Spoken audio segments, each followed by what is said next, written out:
حب الأنام। ইউসুফ আলাইহিস সালাম এবং জুলাইখা যে প্রেম করে বিয়ে করেছেন, কিন্তু আমাদের কেন এটা হারাম? নাউযুবিল্লাহ মিন যালিক। আমাদের অনেক তরুণরা এই ভুলের মধ্যে আছেন এখনো। এটা জেনে অবাক হলাম যে আমাদের অনেক তরুণরা এই ভুলের মধ্যে এখনো আছে। ইউসুফ আলাইহিস সালাম আল্লাহর নবী, আল্লাহর নবী হিসেবে তিনি কোনো গুনাহে লিপ্ত হন নাই এবং আল্লাহ রাব্বুল আলামিন তাকে হেফাজত করেছেন। জুলাইখা তাকে বা আজিজে মিসরের স্ত্রী, মিশরের তখনকার রাষ্ট্রপ্রধান যে পদের নাম ছিল আজিজ, সেই আজিজে মিসর তিনি তার স্ত্রীকে প্রভাবিত করার চেষ্টা করেছেন, কিন্তু আল্লাহ তাআলা ইউসুফ আলাইহিস সালামকে রক্ষা করেছেন, তিনি তার প্রভাবে প্রভাবিত হন নাই। আমাদের দেশে এই যে আপনার কোন একটা টেলিভিশন চ্যানেলে জানি এরকম একটা সিরিজ বোধহয় দেখানো হয়েছে না, ইউসুফ জুলাইখা নামে। এটা যখন শুরু হয় তখন আমরা প্রতিবাদ করেছি।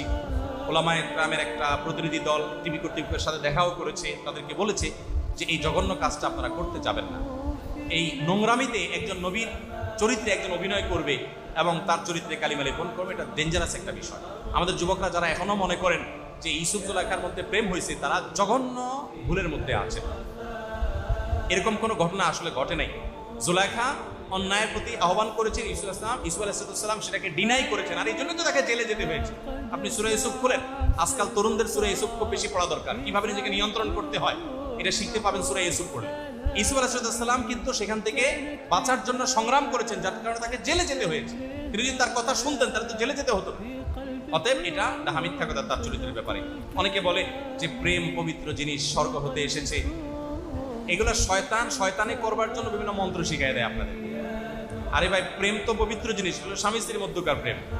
আর বিবাহ বহির্ভূত যে তথাকথিত প্রেম, এটা পুরাই ভাওতাবাজি। এখানে একটা নির্দিষ্ট টার্গেট পূরণ করা ধান্দা থাকে। আমি সবার ক্ষেত্রে বলছি না, অনেকের ক্ষেত্রে, মেয়েদের ক্ষেত্রে ধান্দা থাকে একটু ভালো করে খাবো, চাইনিজ খাবো, ফুচকা চটপটি খাবো। ছেলেদের ক্ষেত্রে হলো দুষ্টামি, বাদরামি, বদমাইশি করবে। তো অনেক সময় এই সমস্ত ধান্দা হাসিল করার টার্গেট থাকে। এটা কিসের প্রেম?